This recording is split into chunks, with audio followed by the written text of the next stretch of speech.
pessoal, nós vamos ver hoje a questão 137 do Enem 2014.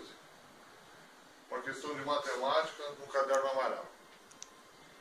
Essa questão o pessoal fala, né, que a empresa que fabrica os canudos por diploma, eles usam um cilindro de madeira, enrolam uma folha quadrada em volta desse cilindro, e para deixar todos os canudos do mesmo tamanho, eles dão 5 voltas em todos os canudos, né, para ficar tudo do mesmo tamanho.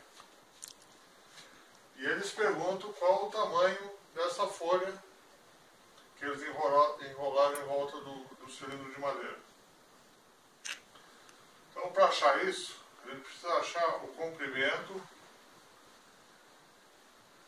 a circunferência desse cilindro, de diâmetro D. E para fazer isso, a gente usa a formulinha do comprimento da circunferência, que é π vezes o diâmetro. É bem simples, né? Se é 5 voltas, é isso aqui vezes 5.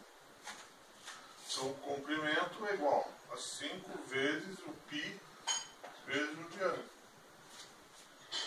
que é a alternativa D.